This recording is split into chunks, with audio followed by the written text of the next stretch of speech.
ओहो हामी बुवा आमाहरू एउटा कुरामा एकदमै गिल्टी हुन्छौँ के भन्दाखेरि हाम्रो सपना छोराछोरीमाथि बोकाउने। यो इन्डियन एउटा मुभी या तो तारे जमिन पर भन्ने त्यो त तपाईहरुले पनि हेर्नुभएको होला हैन। त्यसमा देखाउन खोजेको कुरा एकदम इम्पोर्टेन्ट छ, बुझ्नुभयो कि बुझ्नु भएन हैन।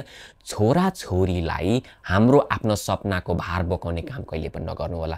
उनीहरुलाई तपाईको अहिलेको काम भनेको उनीहरुलाई अहिलेदेखि नै सानैदेखि त चाहिँ डाक्टर बन, त चाहिँ इन्जिनियर बन त्यो होइन। उनीहरुको सीमितता सबैको आफ्नो आफ्नो लिमिटेसन, सबैको आफ्नो आफ्नो ब्रेन वेभ हुन्छ है। त्यही अनुसार नै उनीहरुले कहाँ केमा उनीहरुको इन्ट्रेस्ट हुन्छ, हबी बन्छ, उनीहरुको मोटिभेसन र प्यासन बन्छ त्यही नै लागि पर्न दिनुपर्छ हैन। तपाईको काम के त त्यसो भने छोराछोरी बिग्रिन्छन् कि भन्ने पनि डर छ तपाईलाई। तर त्यो डर छ भन्दैमा हैन जबरजस्ती मोडेर तपाईले खोलालाई जबरजस्ती मोडेर लगिसकेपछि के हुन्छ पछि गएर तहस नहस गर्छ है। के गर्ने भन्दाखेरि सपोर्ट बन्दिनुस्। उनीहरुको हजारौं क्वेशन्सहरुको आन्सर दिने प्रयत्न गर्नुस् हैन। उनीहरुलाई बाटोहरु देखाउने ट्राई गर्नुस्। यो गर्दा कस्तो होला, यो गर्दा कस्तो होला सजेसन दिनुस् हैन। के लाग्छ तिमीलाई, कस्तो लाग्छ एनालिसिस गरेर सोध्नुस् हैन। उनीहरुलाई जब तपाईले धेरै एजुकेसन दिनुहुन्छ, मार्गनिर्देशनहरु दिनुहुन्छ, अप्सन्सहरु भन्नुहुन्छ, उनीहरुलाई लागेका हजारौं क्वेशनका आन्सर्सहरु भन्नुहुन्छ हैन। जब उनीहरुले त सबै कुरा गर्छ नि अनि उनीहरुलाई आफ्नो डिसिजन आफै लिन दिनुस् हैन। त्यसपछि तपाईहरु विचार गर्नुस् हैन। तपाई पछाडीको सिटमा बसेर हेर्नुस् उनीहरुले यसरी गाडी हाँकेर जान्छन् तपाईहरु हेरे हुनु। किनभने त्यो बेलामा उनीहरुले लिएको डिसिजन भनेको उनीहरुको आफ्नो मनले, आफ्नो क्यापेसिटीले, आफ्नो इच्छाले लिएको हुन् हैन। उनीहरुलाई आफ्नो इच्छाले